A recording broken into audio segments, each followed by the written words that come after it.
Assalamualaikum warahmatullahi wabarakatuh. Selamat pagi anak-anak. Berjumpa lagi dengan Pak Iqbal pada mata pelajaran seni budaya kelas 7.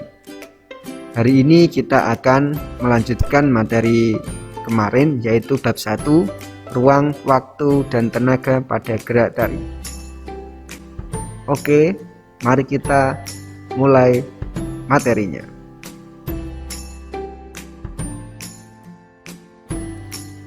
Tujuan pembelajaran pada pertemuan pagi ini yang pertama yaitu siswa mampu mengidentifikasi elemen gerak tari berdasarkan ruang, waktu, dan tenaga.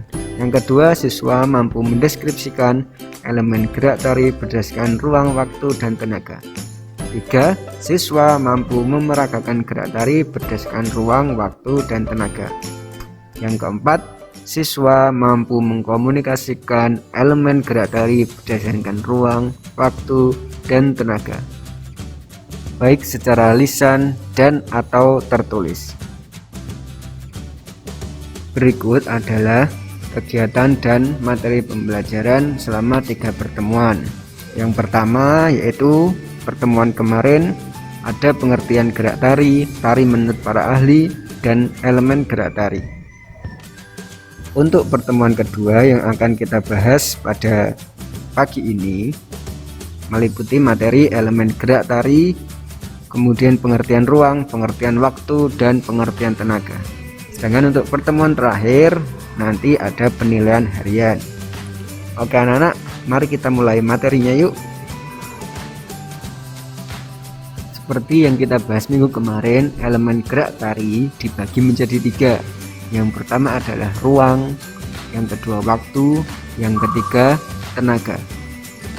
Kemudian apa itu ruang, apa itu waktu, dan tenaga itu seperti apa? Untuk lebih jelasnya, mari kita lanjutkan materinya yuk.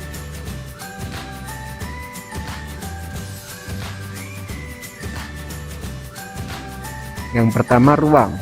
Penari dapat membawakan tarian karena adanya ruang, baik ruang yang diciptakan penari maupun tempat melakukan gerak. Ruang di dalam tari dapat diberikan berdasarkan ruang yang diciptakan oleh penari dan ruang pentas atau tempat penari melakukan gerak. Kita lihat gambar berikut ini. Ruang pribadi apabila penari melakukan gerak di tempat tanpa berpindah berarti melakukan gerak di ruang pribadi. Kemudian ruang umum apabila penari bergerak berpindah tempat untuk melakukan gerak, berarti penari bergerak di ruang umum. Sampai sini paham kan antara ruang pribadi dan ruang umum? Hal ini bisa dilakukan secara tunggal, berpasangan, maupun tarian kelompok. Kemudian waktu.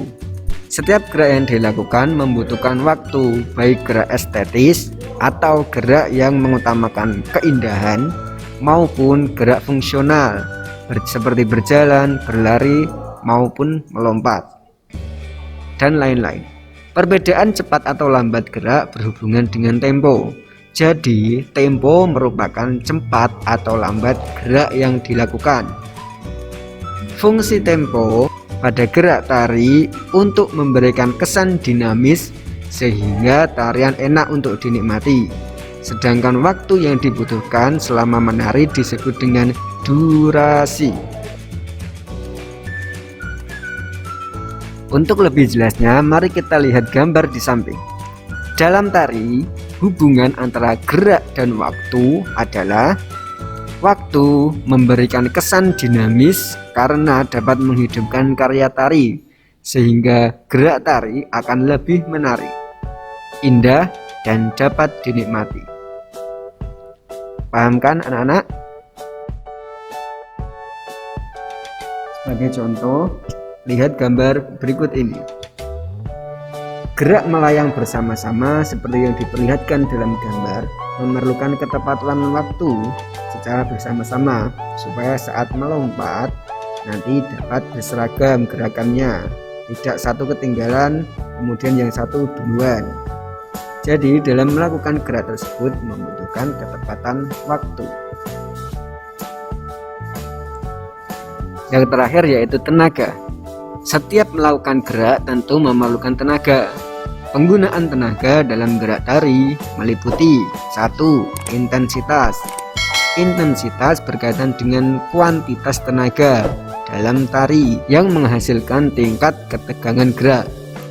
Yang kedua yaitu aksen atau tekanan. Aksen muncul ketika gerakan dilakukan secara tiba-tiba dan kontras. Yang ketiga yaitu kualitas. Kualitas berkaitan dengan cara penggunaan atau penyaluran tenaga. Jadi, jika gerak yang dilakukan memiliki intensitas tinggi, tentu saja memerlukan tenaga yang kuat, dan sebaliknya. Gerak dengan intensitas rendah memerlukan tenaga yang lemah atau sedikit. Hubungan antara gerak dan tenaga adalah untuk melakukan gerak tari diperlukan tenaga.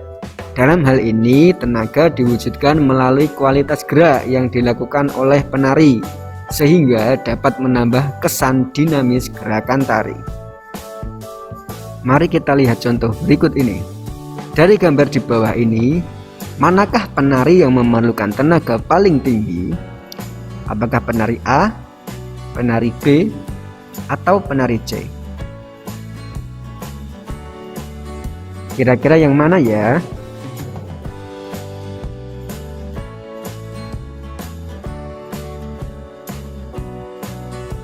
Yap, kamu benar. Jawabannya adalah B. Penari B yang berada di bawah memerlukan tenaga yang lebih besar untuk menopang penari yang ada di atas. Begitu pula penari yang di atas memerlukan tenaga yang lebih untuk menjaga keseimbangan agar tidak jatuh. Selanjutnya, mari kita lihat contoh salah satu tari tradisional daerah Papua.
Gerak tari yang bersumber pada tari tradisional Papua, kekuatan tenaga banyak pada kaki.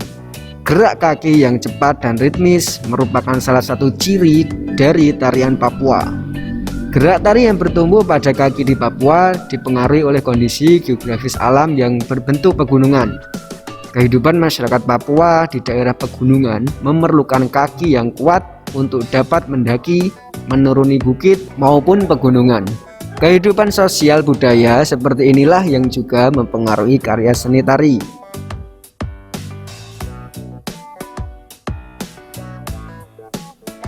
Untuk refleksi pada pembelajaran kali ini, setelah kalian mempelajari materi di atas, apakah kalian sudah dapat mengidentifikasi elemen gerak tari? Yang kedua, apakah kalian sudah dapat mendeskripsikan antara ketiga elemen gerak tari tadi?